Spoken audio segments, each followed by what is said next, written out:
Once upon a very gentle evening, when the sun was so sleepy it yawned itself into the horizon, a small kingdom named Star Willow folded its roofs and rivers into the color of tea with milk.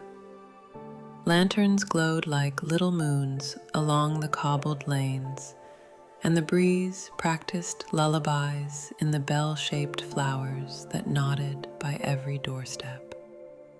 In this kingdom lived a girl everyone called Little Red, not because she was little anymore, and not only because she wore a red hooded cloak, but because she had a bright, brave heart that warmed people the way a small fire warms a cool room. Her true name was Princess Rosalind, though no one said it unless they were being particularly ceremonial. She was a princess in a castle that had windows shaped like smiles and staircases that curled like cream in cocoa. She was a princess who loved ordinary things: warm bread, wild strawberries, fresh notebooks for drawing maps of places she had visited twice already, just to remember them more kindly the second time. On that very gentle evening, the queen, who smelled faintly of vanilla and pine needles, tied a ribbon around a wicker basket. Inside were simple treasures: a round loaf of oat bread, a pat of butter wrapped in waxed paper, a jar of golden honey, a bundle of chamomile and lemon balm, a tiny jar of star sugar for tea, and a folded handkerchief stitched with a music note so neat it looked like a real song resting its feet. "Princess," said the queen, smoothing Red's hair the way you smooth a page before writing something lovely on it, "your grandmother, Mima, is feeling tired in that cozy way that makes everything slower. Will you take her these things? And will you take your time?" "I will," said Red. "I will take my time and my kindness, and I will bring both back when I return." The king stood behind them in his reading sweater, a garment that had collected so many stories in its soft sleeves that it made a little hush when he moved. "Stay on the path," he said cheerfully, not as a warning but as an invitation. "The whispering woods like listeners. If you listen with your steps, they will guide you." Red slipped her arms through her red cloak, which had a hood lined in velvet so quiet that even raindrops slowed down to land there politely. She lifted the wicker basket, not minding its weight. Before she left, she took a breath, the kind that starts in the soles of your feet and fills your lungs like sails on a friendly ship. She had a way of greeting moments with 3 little habits: pause, notice, thank you. She paused. She noticed the way the lanterns glowed, the way the honey caught a bit of lamplight and held it like a soft secret. "Thank you," she whispered to everything that listened. Then Little Red set off toward the whispering woods, where Mima's cottage sat like a warm crumb on a green plate. The path began at the castle gate, where ivy traced hearts on the stones, and sparrows had a favorite argument that sounded suspiciously like laughter. Red kept a gentle pace, She did not bounce or hurry or leap from stone to stone. The day was already lowering into the blue pocket of dusk, and the woods were ready to hum their evening song. At the edge of the forest, a wooden signpost wore a crown of moss that made it look slightly thoughtful. Mima's Way, it said, in letters that had been carved with steady hands. The path beyond spread out like ribbon cake, pale and soft and sprinkled with little leaves. Red stepped onto it and felt the woods give a calm hello, a kind of friendly hush that skipped the part where people say too many words and go right to peace. Slow steps, soft heart, quiet path, kind start, Red sang under her breath the simple rhyme she used whenever she wanted her feet and her feelings to hold hands. The whispering woods were made of trees that remembered stories. Willow and birch, spruce and beech, oak and poplar, each had learned to keep their voices low after evening fell. The leaves rubbed together like pages turning. A pair of tawny deer paused to watch her. A turtle decided the middle of the path would be a comfortable choice, and then decided, after a minute, that perhaps the grass was equally comfortable. A finch hopped from twig to twig, thinking small, bright thoughts. "Good evening," Red told them all, because she believed in greeting even the busy stars when they first peeped out. "Good evening," the woods seemed to hum back, and the path brightened a little as if pleased to be walking with someone. Not far along, Red came upon a hollow stump that was actually a library. Tiny shelves tucked into its sides held seed catalog cards, feather bookmarks, and a stack of forest maps with sweetly imprecise legends like "This way to where the air smells like rain" and "Shortcut to the tree that knows your name."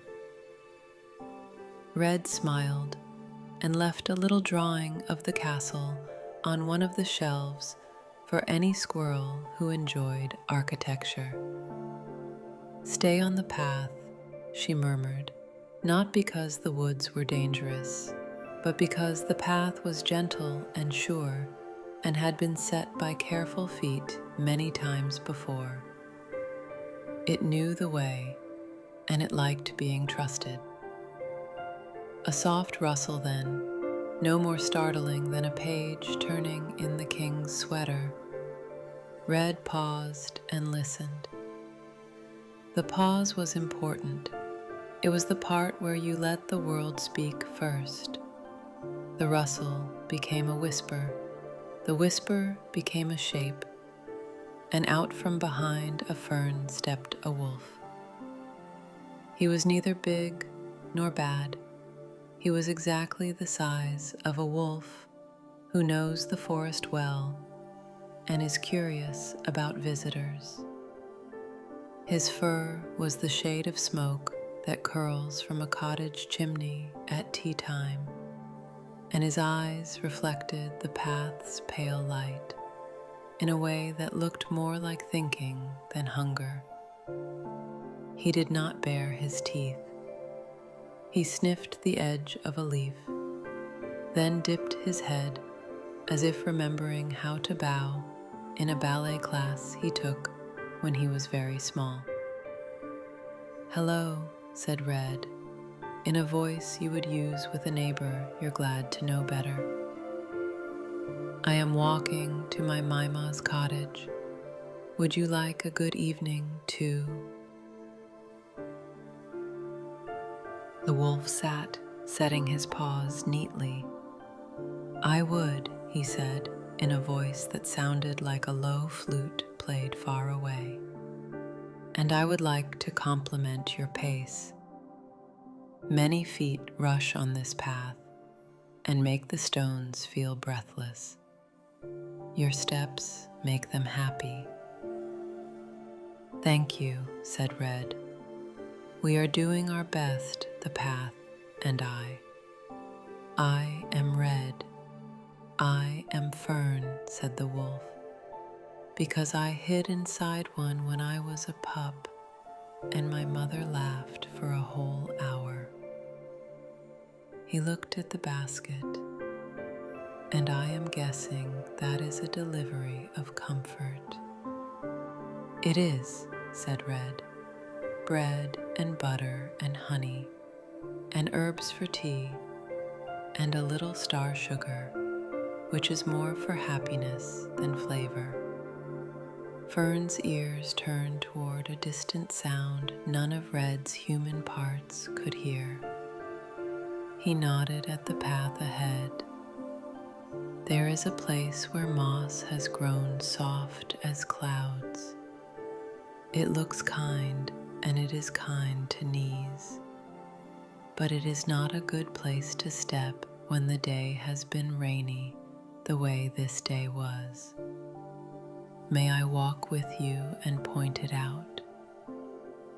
You may, said Red, who was good at accepting help without fussing about pride. They walked together, not too close and not too far, and Red told Fern about Mima's cottage. It has a door that creaks the way a story creaks when it is nearly done, she said. It has a kettle that sings only lullabies. It has a bed that sighs when you sit on it because it likes your company so much. And Mima, asked Fern. She is the best at making you feel like you just came home, even when you already were. Also, she used to be a forest princess when she was young, which is a secret I tell only to those who listen well. Fern's tail made one kind wag. Then it is an honor to walk you to her door. They reached the mossy place just as a little hush of mist rose from the ground like steam from a bowl of soup. Fern showed Red the way to step around it, where the soil was firm and the moss wore a thoughtful look, as if it had just remembered the joy of being moss and needed a moment to appreciate it. Slow steps, soft heart, quiet path, kind start, Red sang, and Fern learned the tune very quickly and hummed along, though wolves usually do not hum unless the moon is involved. As they continued, they came upon a small bridge.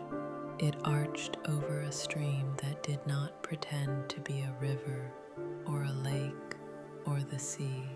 It was perfectly content to be a stream that tickled pebbles and gave frogs a place to practice deep thinking. On the far side of the bridge, a hedgehog was reading a book about hedgehog hats and had gotten to such a good bit that it did not notice its little back touching the little railing, which looked a little wobbly. May I? Red asked the world, then set down her basket, crossed the bridge, and gently moved the hedgehog a fingernail's width forward. Thank you, she told the railing. You have held up so many paws. The hedgehog blinked.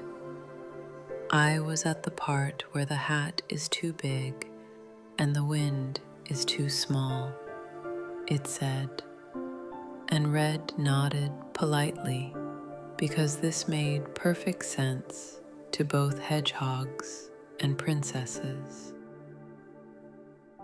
Fern noticed how Red did not make a big moment out of a small kindness. He filed this away like a good leaf you press in a book. They reached a place where the path widened for a resting stone shaped like a loaf of bread. Red and Fern sat. She opened the basket, broke the bread into halves and then into quarters, and offered Fern a piece. He accepted it with a thanks so quiet it sounded like breathing. Bread tastes better in the woods. That is not magic. It is just a thing that happens when trees keep you company. "Do you ever worry?" Fern asked after a while. "The woods sometimes worry they are too whispery. They say, 'Are we too much? Are we too little?' They want to be perfect, but the birds remind them they are loved exactly as they are." "I worry sometimes," Red admitted, picking at the bread crust. "I worry I will forget an important step. I worry I will wander off the path, even though I do not mean to.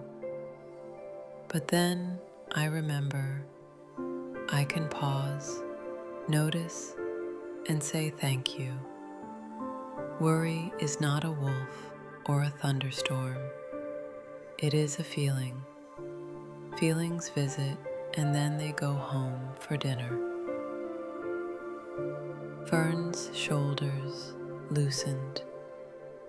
It is a pleasant thing when someone names a feeling in plain words, and it lays down like a tired puppy and decides to nap. When the mist had thinned and the stream had told its best jokes to the stones, Red and Fern rose and walked the last turn, where the path divided into three for a moment and then quickly remembered itself and braided together again. On this turn, the trees stood a little taller, as if taking the trouble to be especially handsome. Beyond them, Mima's cottage came into view. It was exactly as Red had described, a cottage with a door that creaked like the last page of a bedtime book, a window that glowed like a cup of tea near a lamp, a garden full of time and stories. Smoke curled from the chimney, writing a soft silver sentence across the sky that translated to what all cottage chimneys say in the evening: "Come in, you are expected, you are welcome. The kettle is already thinking about singing." Red lifted her hand and knocked, and the door creaked in such a friendly way it would have been rude not to smile. Mima stood inside with a shawl that looked like dawn had hemmed it, blue and pink and just a little golden. "Red," said Mima, and her mouth and eyes said it the exact same way. She pulled her granddaughter into the kind of hug that does not try to fix anything because nothing is broken. It simply celebrates that two people are in the same place at the same time, which is no small wonder. "Fern," said Red, gesturing politely, "walked with me to show where the moss is soft in the helpful way that isn't helpful for boots." Mima's eyes warmed. "Welcome, Fern. We have bread and butter and tea, and also we have chairs that like wolves very much." Fern stepped in with a careful paw. He had never been inside a cottage before, but he had imagined it many times in a way that made his imagination smell like cinnamon. He sat beside the hearth, where a fire behaved exactly as a tame fire should, glowing without showing off. Red and Mima brewed chamomile and lemon balm tea, stirred it with star sugar, and buttered slices of bread until they shone softly. They ate the way people eat when they are safe and not in a hurry. After the second cup of tea, Red laid a small cloth on the table and unfolded it to reveal her travel kit: 2 needles, a length of red thread, 3 buttons, 1 shade lighter than laughter, and a thimble that had once been a walnut shell. She mended the corner of Mima's tea towel and hummed. Mima mended a tiny hole in Red's cloak, where a twig had given it a too firm kiss. Fern watched, feeling his heartbeat find the slow beat of the house. "Tell me about being a forest princess," Red said, when the needles paused for a sip of tea. Mima smiled in that far-away, nearby way she had mastered, the way that means she is both in her chair and in her memory, and the 2 places are shaking hands. "When I was young," she said, "I was crowned with a circle of willow twigs and dandelions. I did not rule, I tended. It is different. I learned the wood's worries and the wood's joys. I learned where the path needed a stone to keep shoes from getting wet. I learned which berries glowed when you sing to them, and which ones prefer silence. I learned that wolves are often guardians who have been misunderstood by stories that needed a villain for a minute." Fern's head lifted. "Guardians," he repeated, as if tasting the word. It fit his mouth well.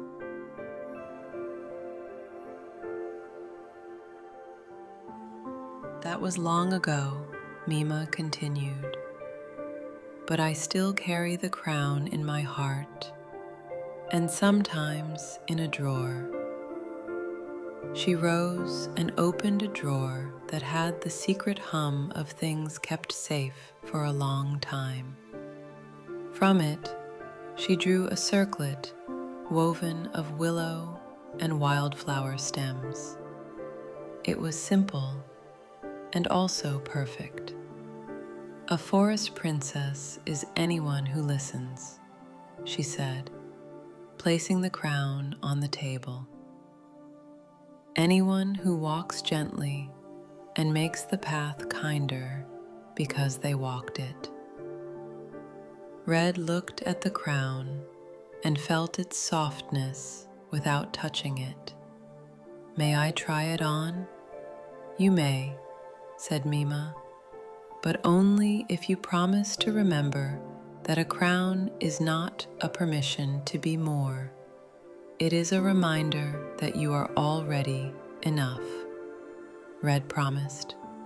She set the crown upon her hair, and it settled as if it had been waiting all day for this moment, and finally exhaled. Fern wagged his tail once, respectfully, because crowns exist.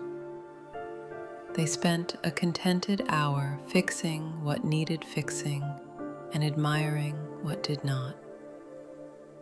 When the last of the bread had been turned into exactly the right number of crumbs and whispers, Mima said, "If we have the energy of a slow stroll, there is one small task the woods have asked me to do." The wind earlier tumbled some of the path markers. None of it is serious, but it would be kind to set them up before the late walkers come through. Red's eyes brightened. A kindness that helps both the path and the feet, she said. "We would love to help, would we not, Fern?" Fern's ears rose in the shape of yes. "I know the way," he offered. He felt taller when he said it, not louder, just taller, in the way kindness sometimes makes your shadow stand up straight.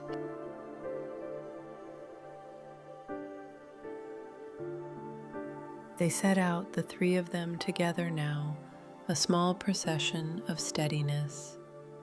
Mima tied her shawl more tightly. Red lifted the basket with its light nowness.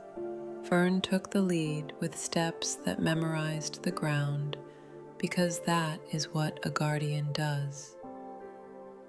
The fallen markers were made of slender birch, carved with little arrows and scatterings of stars, so even very small walkers would feel braver looking at them.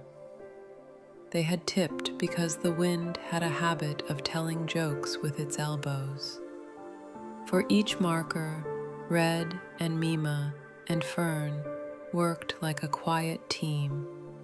Mima steadied, Red pressed the soil with careful shoe, Fern held the base with one strong paw. When they were done, each marker stood with a kind of humble pride, like a candle that knows it is mostly there to help other things be seen. They spoke very little. They did not need to. Sometimes the deepest talking is done by hands and paws and glances that agree. At the last marker, a lantern hung from a hook, its glass sides painted with winter scenes, even though it was summer now.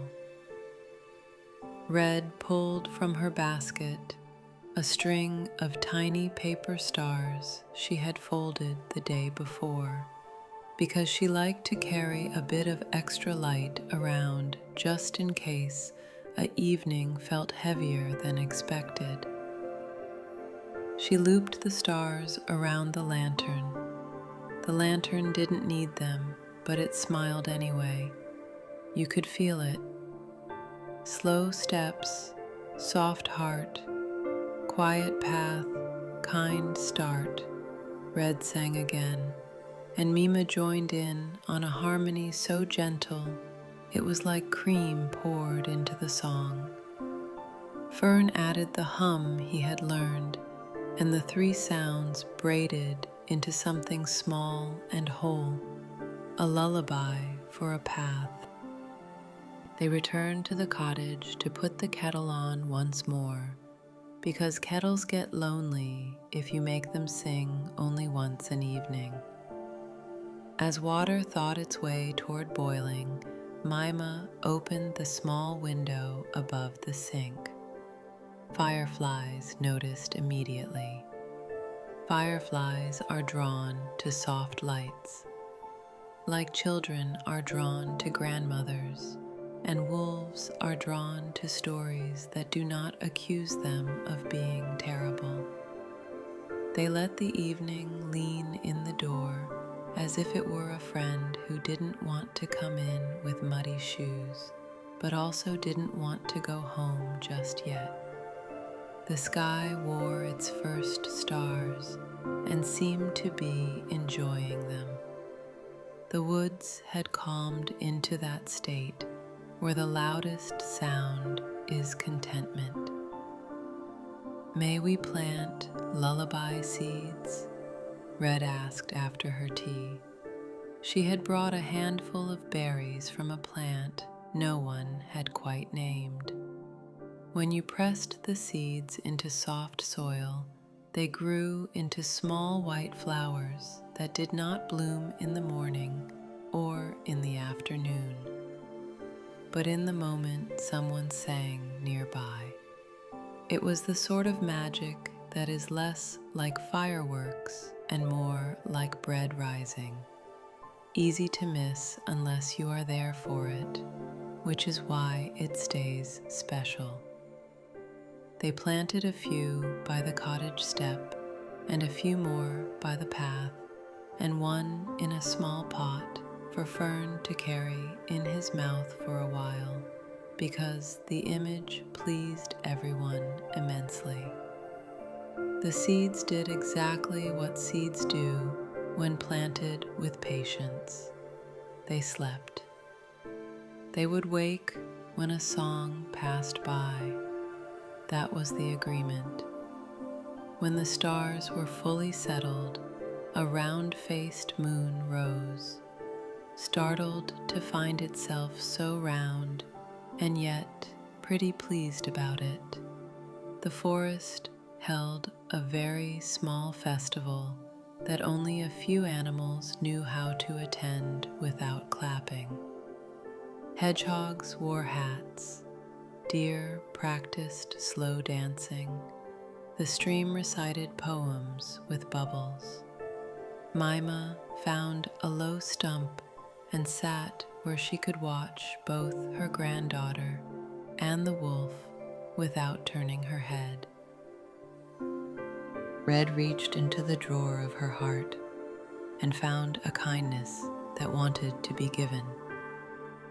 She held the willow and wildflower crown and walked to where Fern sat, practicing how to be still.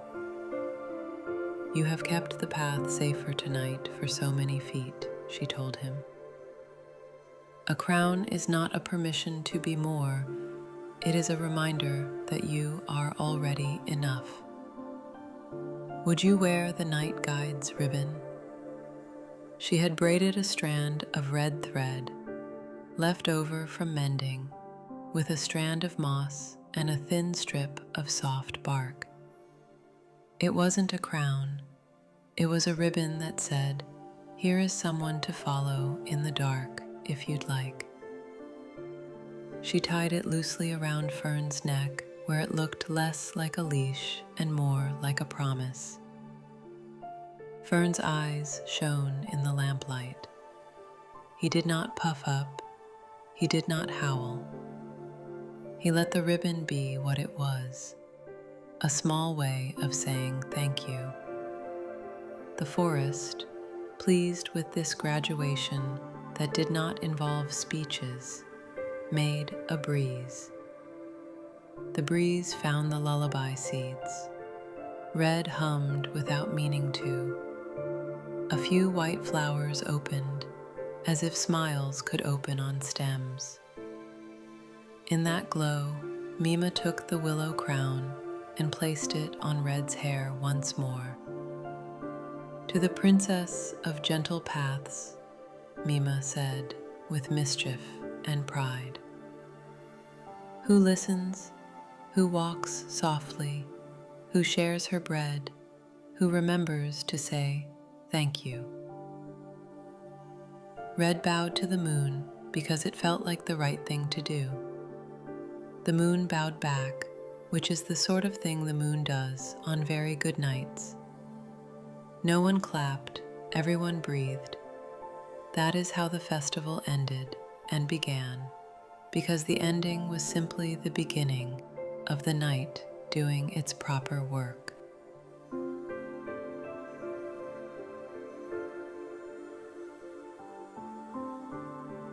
When it was time to say goodnight, they performed the ritual of leavings. Red and Mima washed teacups slowly because haste makes clinks louder than necessary. Fern lay by the door, aware of every creak and content with them all. They packed the basket with clean napkins and a small jar of Mima's rosehip jam for the queen, who would spread it on morning toast and make a happy sound like the first syllable of the word marvelous. Red hugged Mima, less a squeeze and more a long hello that had figured out how to be a goodbye without any grief. Rest well, my forest princess, she whispered, and Mima smiled with her whole day. Fern and Red stepped into the night. The cottage door's creak said good night in the same voice it had used when it said hello. The path welcomed them back and reminded them of the stones that liked being stepped on, which is a friendliness you can feel even in your ankles. They walked home the way they had walked toward, slowly, together, sure. The markers stood cheerful and steady. The lantern with the paper stars hummed itself into a quiet glow, and then into an even quieter one. The mist had curled itself up and gone to bed. The stream was already dreaming of frogs that recite haiku. Thank you for walking with me, Red told Fern. Thank you for letting me, said Fern, who had learned that thanks are more satisfying than anything you eat. They came to the place where the path said, with a polite bend, that it would be fine now if a human and a wolf took different ways for a little while. The castle's lanterns were small, friendly galaxies ahead. The forest was a soft, breathing blanket to the side. Good night, night guide, said Red, reaching to touch the ribbon lightly. May your watch be full of quiet and your ears be full of peace. Good night, Princess of Gentle Paths, Fern answered. May your dreams be soft and your waking be slow. Red walked the last little stretch alone and not alone, the way you do when the night has decided to walk with you. At the gate, she paused, of course she paused, and noticed, of course she noticed, the simple splendor of coming home after being kind. Thank you, she told the air, the lamps, the first cricket to call the second cricket by its nickname. Then she slipped inside. The castle did that thing a good home does when you return. It arranged itself around you, not exactly physically, but in spirit. A warmth gathered near her shoulders, as if a shawl had remembered it wanted to help. The king looked up from his chair with its gentle hush, and the queen smiled like lamplight. Red set the basket on the kitchen table, told the brief story of fallen path markers, and planted lullaby seeds, and a wolf named Fern who listened well. Did you stay on the path? The king asked, in the way that meant he wanted to hear the path's part of the conversation too. I did, said Red, and the path stayed with me. The queen kissed the top of Red's head where a crown had rested and left a very light memory like the shadow of a friendly cloud. "It is late," she said, which in their house did not mean something scolding, only something tender. "Would you like a warm wash and a sip of milk, and the first 2 sentences of a story? The rest of the sentences can come tomorrow when they are ready." "Yes," said Red. She liked the way bedtime moved in steps, like a small dance you could do with bare feet.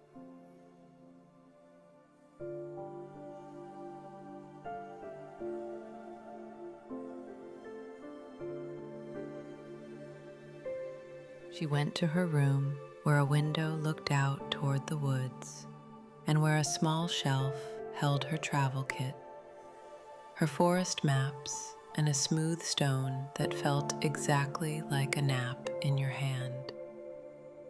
She washed her face and hands with a cloth that smelled faintly of lavender. It was not a hurried washing. It was a "thank you, hands, for carrying baskets. Thank you, feet, for walking gently. Thank you, face, for smiling at wolves, washing." She put on her sleeping gown, the one that rustled like a whisper and made her think of summer rain on parchment. The queen brought a mug of milk warmed with cinnamon and a single drop of honey that decided to be generous and made the entire cup taste like a promise. Red sipped. The king sat at the end of her bed reading sweater and all, and opened a very slim book to a very slim first page. "Once upon a time," he began, "the path itself learned a song, and it sang under the feet of a girl who was gentle." Red smiled, closed her eyes, and felt the words tuck around her like covers. "Slow steps, soft heart, quiet path, kind start," she whispered one last time. "Not as a rule, but as a friend." The night leaned nearer through the window, and far off in the whispering woods, a wolf with a red and moss ribbon lifted his head and made a sound that was not a howl and not a bark, but something like gratitude released into the cool air. Lullaby flowers near Mima's door opened and closed as the breeze turned pages. The markers stood guard without strain. The lanterns painted winter scenes, dreamed about gentle snow that never made anyone cold.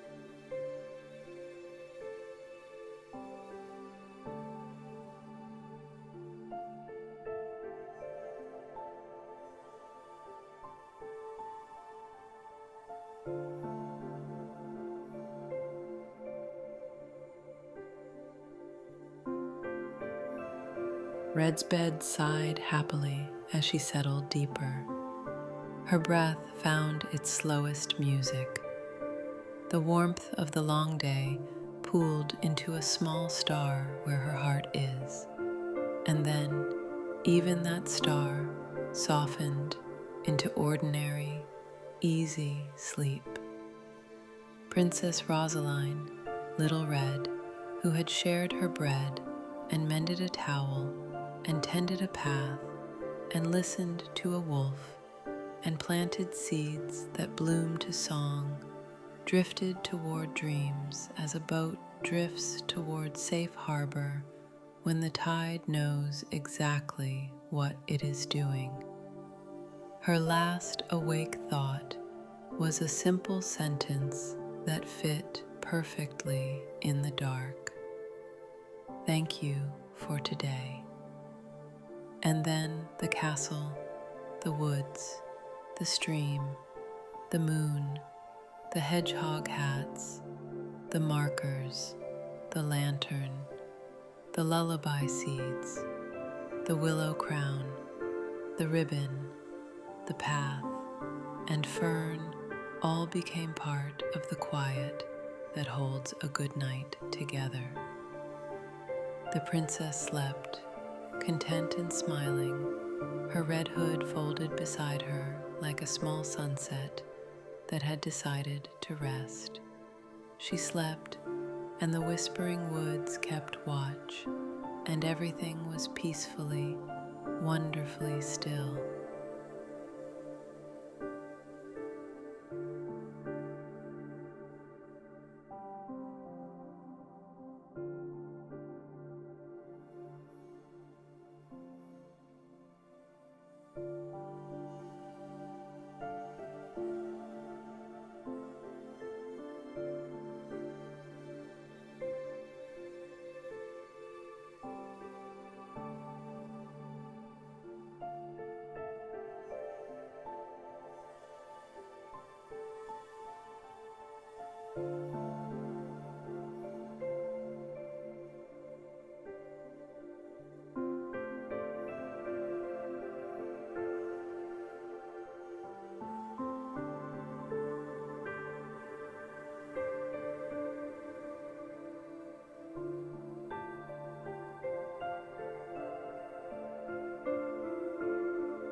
you.